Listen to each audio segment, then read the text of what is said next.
आज के टाइम में एक वर्किंग वुमेन के लिए सबसे बड़ा चैलेंज होता है जॉब और परिवार दोनों को बैलेंस करना। सुबह से शाम तक का सफ़र सिर्फ ऑफिस तक सीमित नहीं होता बल्कि घर की जिम्मेदारियों तक चलता है।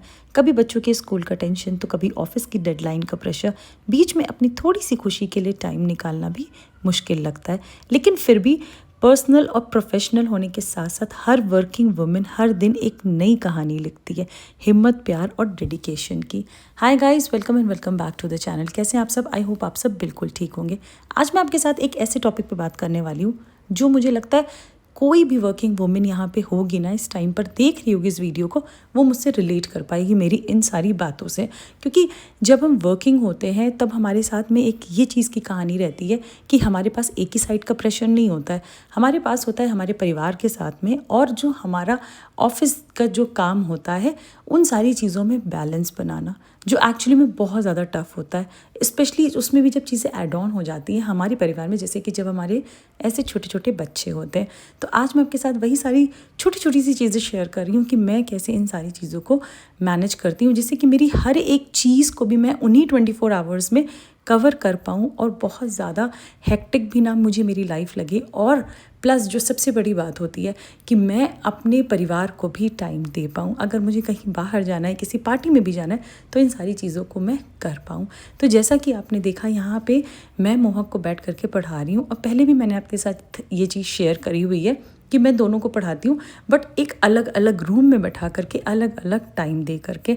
इसलिए ताकि अगर मैं दोनों को हाफ एन आवर भी दे रही हूँ ना, जैसे कि मोहक को हाफ एन आवर और मिष्टी को हाफ एन आवर, तो वो इन दोनों के लिए एकदम इस तरीके के हाफ एन आवर हो कि वो इन दोनों को वो हाफ एन आवर पूरा अच्छे से मैं दे पाऊँ।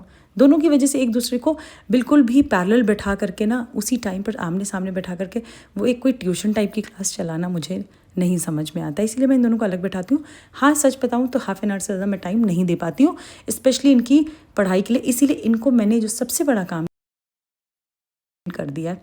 अब मैं बताती हूँ चीज़ें, हेल्प करती हूँ, बट ये दोनों अब बताने के बाद में चीज़ों को कंटिन्यू कर लेते हैं और पढ़ने लगते हैं। प्लस अभी जो मैंने स्टार्ट किया है वो ये कि ऑल्टरनेट डेज़ में मैंने स्टार्ट कर दिया इनको अपनी सोसाइटी में नीचे ले करके जाना। वो डिपेंड करता है, कभी हम जाते हैं डिनर के बाद, जिससे कि उसमें हम थोड़ा सा टहल भी लेते हैं और थोड़ा सा हमारा फैमिली टाइम भी हो जाता है। क्योंकि ये भी कंप्लेन करते हैं कि हम नीचे नहीं जा पा रहे हैं अपनी साइकिलिंग के लिए या किसी और एक्टिविटी के लिए, तो ये चीज़ भी मैंने ऐड ऑन कर दी है, जो कि हार्डली 15 to 30 मिनट्स की ही होती है। तो आफ्टर डिनर, बिफोर डिनर, जैसा भी टाइम होता है उसके अकॉर्डिंग उसको हम ऊपर नीचे कर लेते हैं। बच्चों के साथ में हम वुमेन की एक जो बहुत बड़ी जिम्मेदारी होती है वो होती है किचन की, जहाँ से मुझे लगता है हर एक चीज़ की कहानी शुरू होती है, और जो बहुत इम्पॉर्टेंट रोल प्ले करती है हमारी लाइफ में। क्योंकि जो कुछ भी करते तो हम इन्हीं सारी चीज़ों के लिए है ना। और किचन भी मैं पर्सनली खुद ही संभालती हूँ। मैंने हाउस हेल्प जो रखी भी हुई है वो सिर्फ घर में झाड़ू पोछा करती है, और प्लस वो सिर्फ बर्तन का काम करती है। मैंने अपने लिए कोई कुक नहीं रखा है जिससे कि वो आए और खाना बनाए, क्योंकि मुझे लगता है कि ये काम शायद मैं ज़्यादा अच्छे से कर लूँगी। शायद मैं इसमें ज़्यादा टाइम भले ही ना दे पाऊँ, भले ही मैं वैराइटीज़ ना बना पाऊँ, बट देन ऑल्सो मैं अपने परिवार को कुछ अच्छा अपने हाथों से खिला पाऊँगी। इसीलिए मैं ही प्रेफर यही करती हूँ कि खाना हमेशा मैं ही बनाऊँ। और कभी कभी कुछ चीज़ें ऐसी हो जाती हैं जब बहुत अलग टाइप की होती है, जैसे कि आज की कुकिंग की बात अगर मैं करूँ, तो आज की कुकिंग में क्या था कि मेरा और मेरे हस्बैंड का फास्ट था, तो इसीलिए हमें खाना बनाना था अपने लिए अलग और बच्चों के लिए अलग, क्योंकि बच्चों का नहीं था। इसी टाइम पर थोड़ा सा स्मार्ट गेम खेलना चाहिए, और वो स्मार्ट गेम ये होता है कि मैंने जो सब्ज़ी बनाई वो बनाई आलू टमाटर की जैसे, ठीक है, जो व्रत वाली होती है। और अपने हस्बैंड के लिए यहाँ पे मैं बनाऊँगी जो कूटे के आटे की पूड़ी होती है। और रही बात मेरे बच्चों की, तो उनके लिए मैं उसी में पूड़ी निकाल दूँगी। पूड़ी निकालने का रीज़न ये होता है कि जिस दिन कोई ऐसे व्रत या कोई बड़ा सा कोई दिन होता है ना, तो उस टाइम पर हमारे तवा नहीं चढ़ाते हैं। वैसे आप क्या क्या करते हैं मुझे ज़रूर बताइएगा, क्योंकि सभी क्या के रिचुअल्स अलग होते हैं, बट ये है कि सबके इमोशंस सेम होते हैं। तो बच्चों के लिए यहाँ पे मैं पहले पूड़ी निकाल रही हूँ।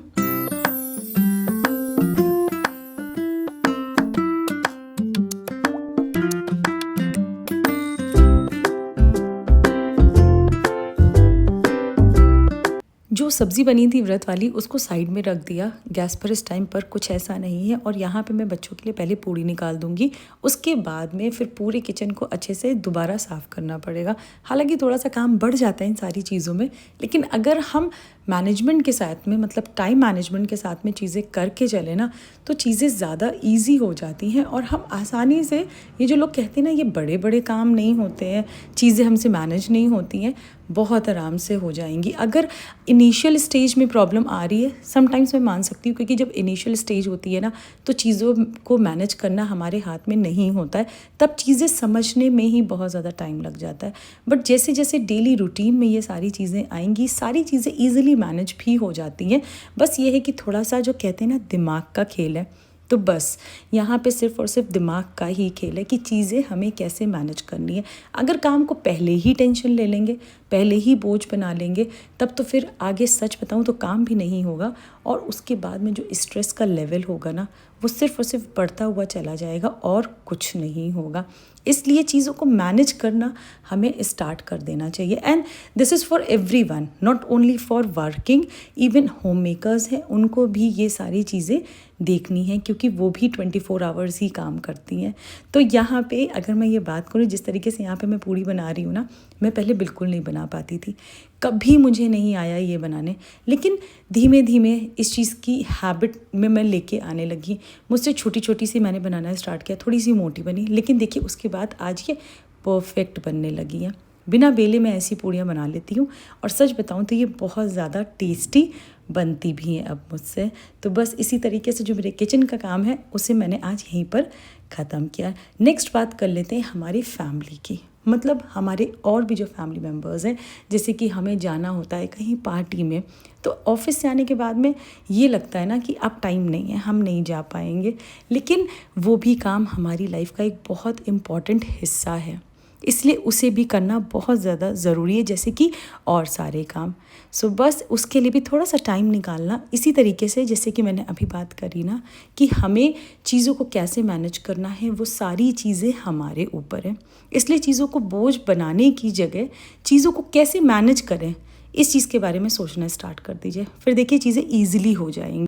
आखिर में ये कहना चाहूँगी कि लाइफ चाहे कितनी भी बिजी हो, पर एक वर्किंग वुमन कभी हार नहीं मानती। कभी ऑफिस के डेडलाइंस के बीच बच्चों की स्माइल उसका एनर्जी बूस्टर बन जाती है, और कभी घर के प्यार भरे मोमेंट्स उसके स्ट्रेस को मिटा देते हैं। जो औरत जॉब और परिवार दोनों को संभालती है, वो सिर्फ स्ट्रॉन्ग नहीं बल्कि एक इंस्पिरेशन होती है सबके लिए।